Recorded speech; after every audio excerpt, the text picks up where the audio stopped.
What should we make for the New Year's feast? It's that time of year again. My name is Sherry, a 31-year-old working professional. Many of my female colleagues have left the company for marriage or childbirth, leaving just one single woman and one married woman like myself.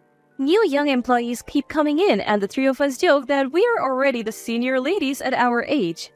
I have made it to a supervisor role, but climbing any higher seems challenging. Still, I'm content with my current situation, working for a stable company, earning a decent salary and having a good time with my colleagues. My husband Kevin is 2 years younger than me but is climbing the corporate ladder smoothly and is well regarded by his bosses. Both of us have full-time jobs, and since we don't have kids yet, we're living a fairly comfortable life. That said, we're usually frugal, except for special occasions like vacations or birthdays. Neither of us are into brand name stuff, and we don't have many material desires. Preparing for having a child and enjoying life together if you don't have children, I vaguely think like that and save money. As soon as Halloween ended and the city switched to Christmas decorations, I started thinking about the new year. Every year, Kevin and I prepare a New Year's feast and drinks to bring to my in-laws. For some reason, that's become the norm. The first New Year's after getting married, my mother-in-law asked me to pick up a ham she had ordered. Turns out she hadn't paid for it yet. I gave her the ham, but she didn't mention the money. I figured she would settle up later, but that never happened. When my husband casually asked her about it, she said she was busy and would deal with it later. Then, when my husband wasn't around, she said, "You can at least pay for the ham, right? I mean, we're the ones preparing for New Year's here." I wouldn't have minded paying, but the way she said it without even a thank you was annoying. We had already bought drinks and snacks as she had asked, and even brought New Year's gift. It's an hour away by car, so I can't stay overnight, so I wonder what preparations are needed. If she had said she was making a homemade feast, I would have been impressed, but she had just bought stuff from the store and there were no New Year's decorations. I convinced myself that hosting is hard work and let it go. The next year, she asked us to bring not just drinks and snacks, but also the New Year's feast. We complied, thinking it's only a few times a year we visit. My husband's parents, us, and his sister and her husband were all there. They ate so much, it was no wonder they were that size. The feast was gone in no time, and I barely got any. Next time, bring more. We're here for 3 days. This isn't enough. Oh, this seems a bit scant, don't you think? Make sure to bring more next time. Yeah. When I give a non-committal nod, overwhelmed by their energy, my husband gives me an apologetic look. You see, my sister-in-law and her husband never bring any gifts when they visit. Not even for New Year's. They guzzle down drinks like water. Never bring even a can of beer and don't give anything to either our parents or us. On the other hand, I always prepare New Year's gifts for my in-laws and my sister-in-law's family. According to my husband, his mom has always doted on my sister-in-law. She would take her everywhere, buy her anything she wanted, totally spoiled her. Maybe that's why they think they don't have to bring anything. I'm also surprised that my brother-in-law could act so nonchalant about it. They relax without bringing any gift, indulge in the food and drinks we have prepared, and don't even offer to help clean up. I couldn't even imagine being so inconsiderate, and my husband would definitely offer to help if he were at my parents' house. "My dear, just relax and sit," my mom would say. But I appreciate my husband's willingness when he asks, "Is there anything I can do?" Last New Year's, we had some crabs sent from relatives in Alaska. Since there was too much for just us, we took it to my in-laws and it was a hit. You are really doing it, sis. This is how you do crab? My sister-in-law was ecstatic. I knew they would probably eat most of it, so I brought the crab in the shell. Peeling crab shells is something I'm good at. My relatives used to send them to my parents. As we sat at the dinner table, I quickly peeled the crab for my husband and me. Not being accustomed to it, my mother-in-law and sister-in-law's family struggled to keep up. Eventually, my mother-in-law told my father-in-law to hurry up and peel, and my sister-in-law reached for our plate. "Sis, you're so good at this. Can you put some on my plate next?" And so, without even objecting, I became the designated crab peeler for my sister-in-law and her husband. Even when my husband said, "You're not kids, do it yourself," they didn't care. What's worse, not a single thank you was heard from them.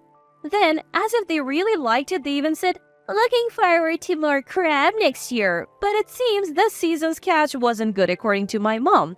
For this year's New Year feast, I was thinking of this. What do you think? I showed my husband a catalog. A restaurant in Minnesota collaborated with a department store to sell New Year's meals for the first time. Thanks for always doing this, but my parents won't appreciate it. Let's go for something cheaper. This looks pretty expensive. I do agree, but I also don't want to bring something that's just abundant but not tasty. You never know what snide remarks you'll get, and I want my quiet father-in-law and kind husband to enjoy something good. I'm fed up with my rude mother-in-law and sister-in-law, but it's New Year's after all. If it leads to a good time, then that's all the better. That thought was still in my mind. Plus, I have some good news this time, which I explained to Kevin. The Minnesota restaurant that's making this New Year's feast, it's where my friend Mary got married. You remember her from the wedding. Oh, Sherry's best friend from high school. That's right, she came all the way from Minnesota. Yeah, I would love to visit her restaurant someday, so I've been wooed by this department store for 2 years to supply them with New Year's dishes. Turns out they are a bit anxious, so they're giving a 30% discount to family. Oh, really? So we're included in that deal? Yes. She said it's a special offer. Plus, it's not just about the discount, they're also looking for feedback, so we'll fill out a survey afterwards. Got it. Well, let's take advantage of that for this new year. And then it was New Year's Day. The New Year's feast, drinks and snacks were packed and ready to go. The takeout boxes for the New Year's feast were nearly twice the usual size. When Mary heard about our situation, she said they offer extra large boxes. The whole thing weighed almost 13 pounds. Even loading it in the car required some care. Last year, we got stuck in a traffic jam, so we decided to leave early. The roads were empty, so we arrived sooner than usual. As we rang the doorbell, my father-in-law came out to greet us. We said our New Year's greetings and went inside, but my mother-in-law was nowhere to be found. My father-in-law said apologetically, "She might still be sleeping. I did call her, but she didn't come down." Is she feeling unwell? No, that's not it. It wasn't the crack of dawn or anything, but here we were, ready to celebrate New Year's. And she's still sleeping after telling us to prepare all this? I couldn't help but be annoyed. It's more frustrating than frustrating. We exchanged glances and sighed, deciding that complaining wouldn't help. I took over making the coffee from my father-in-law. I knew where everything was because my mother-in-law always asked me to do it. My sister-in-law probably had no idea. My father-in-law was different from my mother-in-law and sister-in-law, much calmer. Talking to him was comforting. My kind and soothing husband must take after him. They looked alike when they smiled too. As we enjoyed tea with my husband and father-in-law, I felt at ease for the first time at my in-laws. That's it. I decided to let my father-in-law, who rarely eats properly, enjoy the New Year's feast. I began to unpack the takeout boxes. My husband seemed to catch on and brought plates. This year's spread looks luxurious. Sherry, I'm sorry. You're always the one doing all the work. Don't worry about it, father-in-law. This is the New Year's feast from a restaurant in Minnesota. Wow, that's exciting. With all this food, I'll have to give you a proper thank you this year. Huh? Both my husband and I blinked, not understanding. Uh-huh? My father-in-law looked back at us, equally puzzled. About 10 minutes later, Oh, Kevin, you're already here? we heard heavy footsteps on the stairs and my mother-in-law appeared. She looked even larger than when we had seen her last summer. We were in the middle of New Year's greetings when we heard a car pull up. Seems like my sister-in-law and her family had arrived.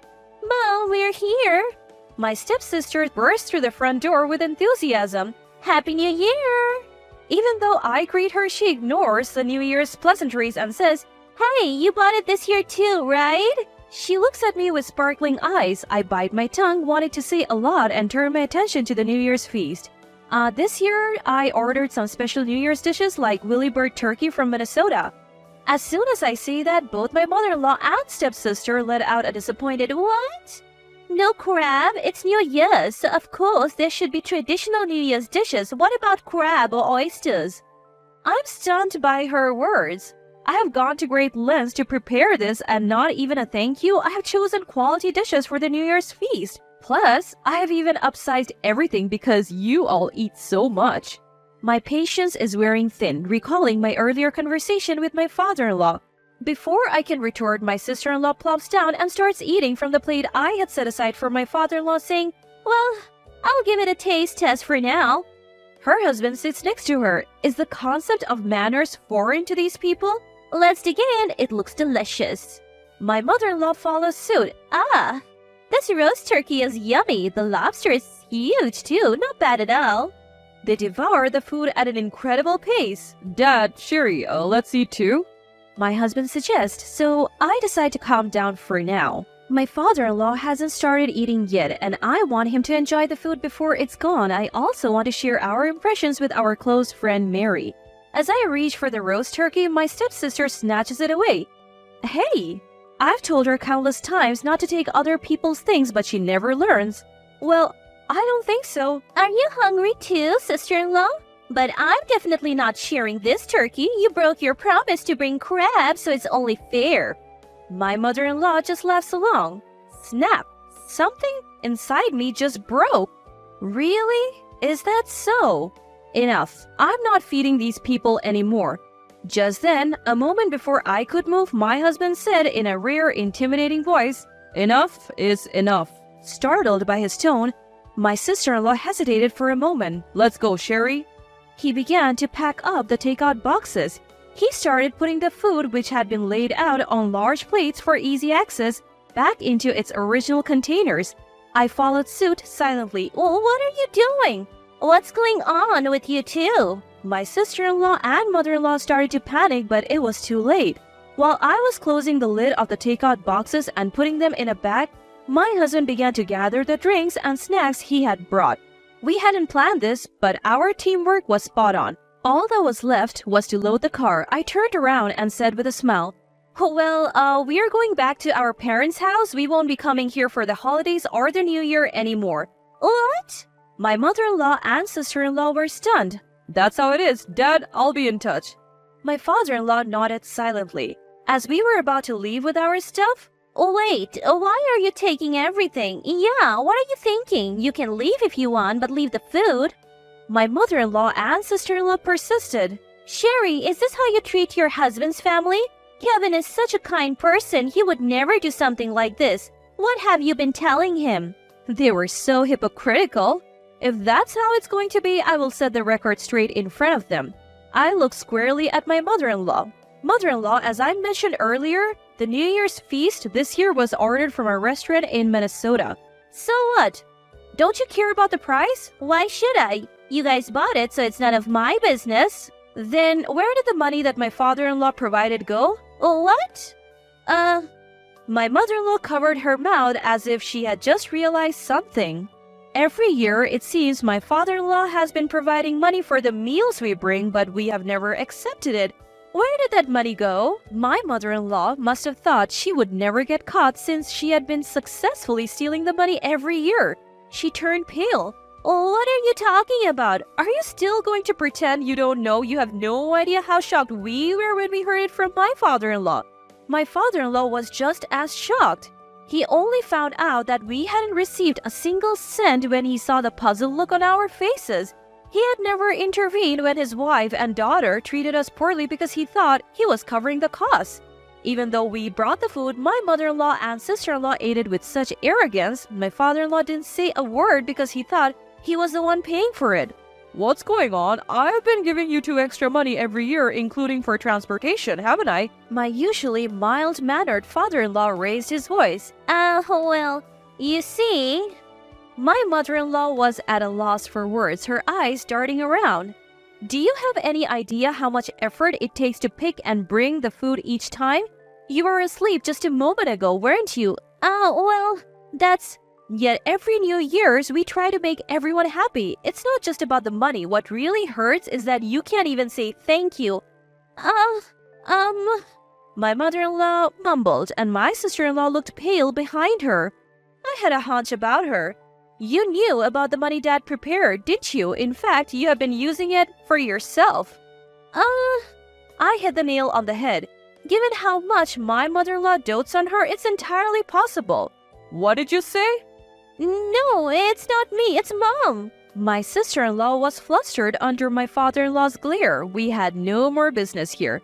"Let's go, Sherry." "Okay, goodbye." We loaded our stuff into the car and drove off without looking back. Wait, what are we going to do for New Year's? We can share some roast turkey with you. I thought I heard that from behind, but I didn't look back. Sherry at this point, she's so clueless. My husband's timing was perfect and I burst out laughing after that. We had a great time at my parents' house for New Year's. We all enjoyed a feast from the restaurant where my best friend Mary works. My mom even gave her thoughts on each dish, so I took detailed notes. When I compiled it all, it turned into something like a report. We sent that along with a survey we received and later got an unexpected gift. Mary's family was delighted with our detailed comments and found our differing tastes interesting.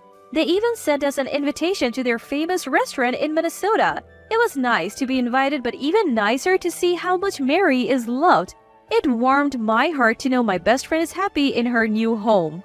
As for my husband Kevin's family, my mother-in-law had indeed been using the money from my father-in-law for herself. She told him she had given it to us, and she and my sister-in-law had been enjoying lavish lunches at fancy hotels. Most of it seemed to be spent on extravagant meals, and get this, more of my mother-in-law's financial misdeeds came to light, and that gentle father-in-law of mine was furious.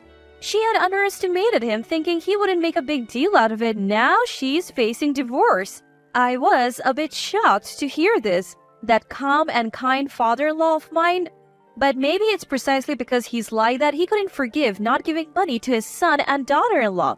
Courtesy matters even among family, and saying thank you and sorry is basic. Neither was present in my mother-in-law or sister-in-law.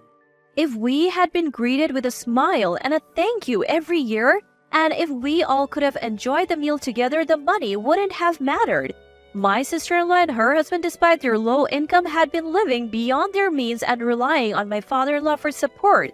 Now he's declared he won't give them another cent. My husband said while reporting all this, "Hey, I still want to have a father-son relationship with Dad going forward. Is that okay with you, Sherry?" "Absolutely," I answered without hesitation. It's too bad we couldn't share our New Year's feast with him. Oh, since we got that invitation, how about we invite him when we go to the restaurant? Great idea. He would love that. Dad's a big ice hockey fan, so he would have plenty to see in Minnesota. Believe it or not, watching sports is a hobby of his. Really? My dad loves ice hockey too. Our conversation kept flowing. Maybe our fathers would hit it off like this too. Why not invite my parents and take a trip to Minnesota with everyone? The thought made me feel happy.